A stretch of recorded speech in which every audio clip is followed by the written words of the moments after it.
What happens when a black woman gets mistaken for the help, but she's actually the CEO? The first thing Camille noticed wasn't the crowd or the glittering banners with names of sponsors. It was the chair, her chair, front row, end seat, gold nameplate on the back that read, Camille Braxton, keynote speaker. Except someone was in it. She paused, just inside the Hyatt Regency's grand ballroom in downtown Phoenix. The smell of coffee and hairspray floated through the air as dozens of suits filed into rows, checking phones and whispering about quarterly earnings and venture capital. But Camille wasn't whispering. She was standing still, calm as a pond, watching a man she didn't know scroll through his phone like he owned the place. He was white, probably mid-40s, expensive watch, navy blue blazer. He had that casual arrogance about him, the kind that never second-guesses whether he's supposed to be somewhere. Legs crossed, phone in hand, not a care in the world. Camille stepped forward. "Excuse me," she said politely. "I think you're in my seat." The man didn't look up. She repeated a bit louder this time. "Hi, I believe that's my seat. Camille Braxton." That got his attention. Sort of. He glanced up, eyebrows raised, and looked her over. The glance wasn't just surprise, it was skepticism. Then came the smirk. "This row's for speakers only," he said flatly, turning his eyes back to his screen. Camille blinked. She had seen this type before. Not the outright racist, not the foaming at the mouth kind. No. This was more subtle. This was institutional confidence wrapped in cologne and tech lingo. This was a man who thought he was keeping order. She motioned toward the nameplate on the chair's back. "That's me, Camille Braxton." He gave a dry chuckle. "Sure it is." He didn't budge. That was when something in Camille's chest, not anger, but something deeper, flickered. Not because of what he said, but because of how casual it was. Like she didn't exist. Like she was an interruption to a day he thought belonged to him. People were watching now. Not loudly, not obviously, just side glances, a few heads tilting. One woman across the row nudged her coworker and whispered something. No one intervened. Camille had two options: press harder, escalate, demand her seat, or something else. She smiled, just barely, then reached into her bag, pulled out her phone, and typed a short message. "Minor mix-up," she whispered to herself. "Let the stage speak for me." But 5 minutes was all it was going to take for that man's arrogance to collapse like a sandcastle at high tide. Gregory Hensley didn't even remember her name. Not because he hadn't heard it before. He had. But men like Gregory had a filter. Certain names went in one ear and out the other, especially if they weren't attached to someone who looked like him, dressed like him, or moved in his circles. He checked the time on his Rolex, 8:54 a.m. The summit was supposed to kick off at 9 sharp. His phone buzzed, another Slack ping from his team back at the San Francisco office. He didn't bother answering. This was his moment. His company had been shortlisted for a panel later that afternoon, and he had every intention of casually networking with whoever held the strings. The woman, Camille, was it, had already walked off. Probably embarrassed, he figured. He was used to these events being chaotic anyway. People sat where they wanted, wandered into VIP rows, got flustered and moved along. She hadn't made a fuss, which he appreciated. He hated scenes. They made things messy. He leaned back, crossed his legs again, and pulled out a mint. 2 chairs down, a young man with thick glasses and a notepad gave him a quick, nervous smile. "Excuse me," the guy asked. "Are you presenting today?" Gregory smirked. "Not officially, but I'm on the shortlist for the Innovation Roundtable this afternoon. Greystone Labs." "Oh, right." The young man nodded. "I've heard about your AI testing protocol. Big deal lately." Gregory puffed up a little. He lived for this. Admiration. Status. He wasn't some garage startup guy anymore. He wore blazers now, flew business class, gave TEDx talks in Seattle. He glanced back at the entrance to the ballroom just to see if that woman, what was her name again, was still hovering around. But she was gone. He didn't think twice about it. But 2 rows behind him, someone was already pointing a phone camera in his direction.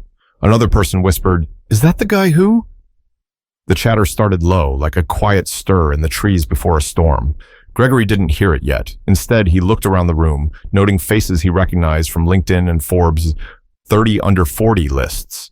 He'd shaken hands with half of them over the past 2 years, and here he was again, front row, exactly where he belonged. At least, that's what he told himself. Because Gregory had built a career on being in the right room at the right time. He knew how to spot opportunity, seize it, and look polished doing it. But what he didn't know, couldn't know, was that he had just made the biggest mistake of his professional life, and it had taken him less than 30 seconds.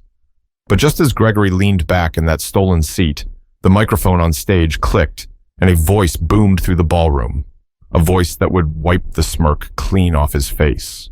To understand why the room shifted when her name was called, you had to know where Camille Braxton came from. Not just her title, not just the CEO tag next to her name in magazines or LinkedIn headlines. You had to understand what it cost her to get there. Camille grew up in Bakersfield, California, not the fancy part, the part with rusted fences and cracked sidewalks. Her mother worked nights as a nurse and took weekend shifts when the fridge was looking empty. Her dad, in and out of the picture, more gone than present. Camille wasn't the loudest in the room growing up. She was the one quietly fixing broken school laptops, organizing library shelves by color, showing the math teacher how to use Excel formulas. People told her she was well-spoken before she even turned 12. She got a full ride to Arizona State, studied computer science, and worked part-time at a coffee shop where customers assumed she was the cashier even when she was behind the counter fixing the broken POS systems. The first time someone called her bossy, she was leading a senior project team of 5 men who kept showing up late and missing deadlines. The first time someone stole her idea, it was a patent. She was 27. Her name mysteriously vanished from the filing. But Camille didn't scream. She documented. She watched. She learned the rules, then wrote her own. And 5 years later, she launched Fiero Systems, a data privacy startup that prioritized marginalized communities, a direct response to companies that treated Black and brown users like afterthoughts. At 33, she made the Forbes Next 100 list. By 36, she was fielding acquisition offers from billion-dollar firms. She turned them down. She didn't build Fiero to sell it.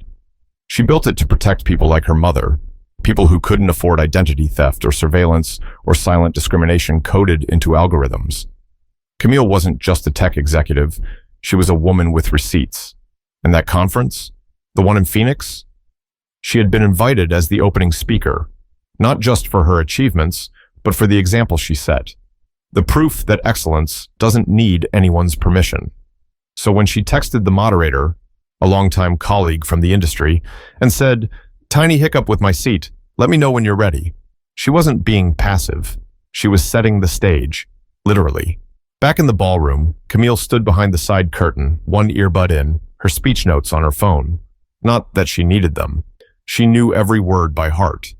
From her vantage point, she could see Gregory, still lounging, still scrolling, still oblivious.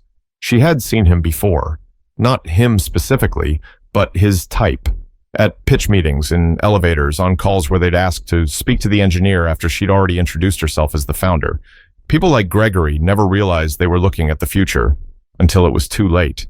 The event producer gave her a signal from across the stage. It was time. Camille smoothed the lapel of her cream blazer and stepped into the wings. But before she walked out, the announcer's voice rang through the room. And what he said next made Gregory Hensley drop his phone. "Ladies and gentlemen, please welcome our keynote speaker, Camille Braxton, founder and CEO of Fiero Systems." The ballroom fell quiet. Not out of politeness, but confusion. A beat passed. Then 2. Gregory turned, half expecting some mistake. Surely the guy meant someone else. But then he saw her. Camille emerged from stage right, head held high, shoulders relaxed, walking with the kind of grace that didn't ask for respect. It expected it. A few people in the audience clapped instinctively, then louder, until the room filled with applause. Phones were already up. A reporter near the press row tapped frantically at her screen. Camille reached the podium. Her name flashed across the massive LED backdrop in bold white letters. Camille Braxton. There was no mistake, no maybe. Gregory blinked. His heart kicked once, heavy in his chest. He looked down at the nameplate on the chair, then back up at the stage. "Oh, my God," someone muttered 2 seats over. The young guy who had asked if Gregory was presenting? He leaned away slightly, suddenly uncomfortable. Camille glanced across the crowd, and then her eyes landed right on Gregory. She didn't flinch. She didn't smile, just held the moment. And then, with quiet precision, she began. "Good morning," she said, her voice clear, controlled. It's always interesting how some people see a black woman in a suit and assume she doesn't belong, that she's lost, confused, or here to serve. A few murmurs rippled across the audience. One woman in the third row actually covered her mouth. Gregory looked around, praying nobody realized it was him. But people knew. You could feel it. A slow domino of recognition. The video, the whispers. It was already moving. "But let me be clear," Camille continued. "I am not confused. I'm not lost. I didn't stumble into this room. I helped build rooms like this. And today, I stand here, not because someone let me in, but because I earned it." She didn't raise her voice. She didn't point fingers. She didn't have to. The facts did the work. Camille began her talk, weaving her childhood, her education, the launch of Fiero, the failures, the investors who passed on her, the ones who tried to change her, and the moment she decided that being underestimated was her greatest asset. Every now and then, someone in the audience would glance over at Gregory, who was now sitting upright, hands clenched, face drained of all that earlier swagger. He wanted to leave, but walking out now would make it worse, so he sat there, trapped in the spotlight he stole. Camille wrapped up her talk after 20 minutes. The room rose as one, and standing ovation, full applause. Not just out of politeness, out of real bone-deep respect. She stepped away from the mic, walked back across the stage, and as she exited, her eyes flicked once more to Gregory. No grin, no gloating, just a reminder. But while the crowd cheered and conversations swirled, Gregory was already sinking into his seat, realizing this wasn't just embarrassment. This might cost him everything. As the applause rolled on, Camille didn't rush off stage. She paused behind the curtain, exhaling slowly as she handed her mic to the tech assistant. It wasn't nerves. It wasn't pride. It was something heavier. Vindication. She wasn't surprised by what had happened. Not really. But she was disappointed, again, that it still happened at all. Meanwhile, out in the ballroom, the buzz was electric now. People weren't just impressed. They were shaken. Because Camille hadn't given a motivational talk. She had told the truth, calmly, boldly, without sugarcoating it. Gregory sat frozen in that chair. No one would look at him directly now, but they didn't need to. The whispers had already made the rounds. He really told her to move? Didn't even recognize her? Isn't that her name? Right there on the chair? A woman from Greystone's HR team, seated in the row behind, quietly reached into her bag and pulled out a notebook. She wrote something down. Later, she'd send a summary to their director. Camille's message had landed, not just as a clapback, but as a mirror. People in the audience were examining their own assumptions, their own behaviors, the moments they might have overlooked, spoken over, or dismissed someone who didn't fit the image they expected. It wasn't just about Gregory, but it started with him. Backstage, Camille was greeted by two women from a VC firm in Austin, both black. One had tears in her eyes. "You don't know how much we needed that," one of them said. That wasn't just a speech. That was our lives." Camille smiled, warm but tired. "I know." 10 minutes later, she was back in the hallway sipping tea when a conference organizer hurried over. "Camille, incredible talk, seriously, just brilliant." "Thank you," she said. "I appreciate it. There's just, He hesitated. "Gregory Hensley. You probably don't know him. He's asking to speak with you, said it's urgent." Camille gave a half laugh and set her cup down. "He's from Greystone, right?" The organizer blinked. "Yeah, how'd you—" "I remember faces," she said simply. She considered it for a moment, then shook her head. "Tell him I said no, but that I hope he listens to the replay when it airs." She turned and walked down the corridor without waiting for a response. Back in the ballroom, Gregory had finally gotten up. His seat was empty now. He hadn't gone far, just into the hallway, but the expression on his face had changed completely. He was no longer the man who assumed the seat belonged to someone else. Now he was the man who'd been used as a lesson, and not the flattering kind. Still, deep down, even in his embarrassment, Gregory knew she hadn't humiliated him. She had held up a mirror. He was the one who didn't like the reflection. But this wasn't just about a seat. It was about every room he ever walked into, thinking he could spot power based on skin tone, gender, or silence. And for the first time, he was starting to understand what it felt like to be on the other side of that assumption. By early afternoon, Gregory Hensley was nowhere to be found.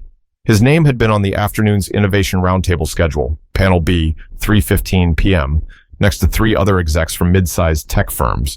But when the moderator called his name, silence. Gregory Hensley, Greystone Labs? Nothing. A pause. A polite smile. Then they moved on without him. Behind the stage, someone whispered that he left through the back parking lot around lunch.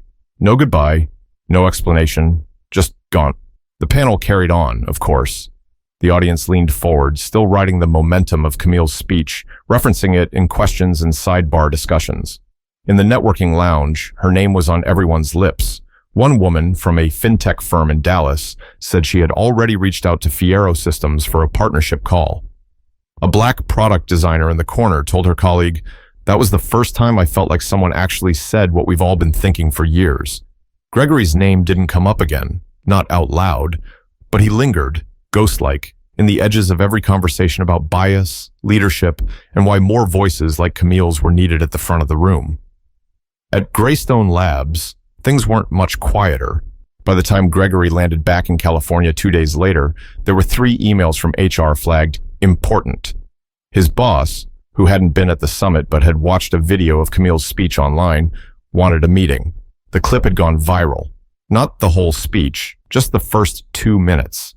Especially the part where Camille looked right at the audience and said, "It's always interesting how some people see a black woman in a suit and assume she doesn't belong." You could hear murmurs in the background, a cough, a chair squeak, and then a perfect, agonizing silence. The camera had caught just enough to show Gregory's profile. It wasn't labeled. He wasn't tagged. But in tech circles, people recognized him. A few posted vague tweets. Some folks learning today that suits don't equal leadership. Saw it live. Man's soul left his body. And then, treat everyone with respect. You never know who's already built the room you're sitting in. Gregory tried to control the damage. He sent emails, drafted an apology, but nothing felt right. Every version sounded hollow. Because at the core, he wasn't sorry he'd misjudged Camille. He was sorry it mattered. The real gut punch? He'd spent his whole career trying to prove he was the smartest guy in the room, and it took one woman, one moment, to remind everyone how fragile that image really was. But while Gregory slipped into silence, Camille's name was still echoing across rooms he'd never be invited into again. Camille didn't talk about it afterward, not in interviews, not on her social media, not even in her podcast episodes where she usually broke down tech trends and founder mistakes. She didn't have to. The video had already spoken loud enough. The story had legs. It had jumped from conference talk to boardrooms to classrooms. DEI workshops used it as a case study. Leadership forums replayed her speech during their monthly town halls. She didn't need to gloat, because it was never about revenge. It was about the next time someone like her walks into a room and doesn't have to explain why they belong. It was about removing the weight of proving herself before the conversation even begins. 1 week later, Camille got a message from a young black woman named Jayla, a college senior in Tempe. She'd been interning at the summit, working behind the scenes, passing out badges and hauling speaker kits. She wrote, "I watched you take that mic like it was yours the whole time. I've never seen anyone do that without raising their voice or making people feel small. You just owned it. You gave me permission to believe I could do the same one day." Camille smiled when she read it. That was the real reason she did it. Not to prove Gregory wrong, but to show Jayla what it looked like to move through fire without burning your voice. 2 months later, Fiero Systems closed a new $17 million round of funding, led by 2 of the VC firms that had been in that ballroom. They didn't ask for equity shifts. They didn't try to rebrand her mission. They came in as partners. And Gregory? His name quietly disappeared from Greystone's leadership page. He popped up on LinkedIn a few weeks later, writing a long-winded post about accountability and the importance of listening. It got likes. But people didn't forget, because this wasn't just about a seat. It was about who's been asked to wait for permission and who's been handing it out without thinking twice. And every time Camille stepped on another stage, she didn't just bring her resume. She brought the reminder that grace isn't weakness, that silence can be power, that sometimes you don't need to raise your voice. You just need to be heard. And if they won't hear you, then you build your own mic, and you speak anyway. If you've ever been made to feel like you didn't belong, let this be your reminder. Your presence is not a question mark. It's a full sentence. Speak, sit, lead, and don't let anybody snatch your seat.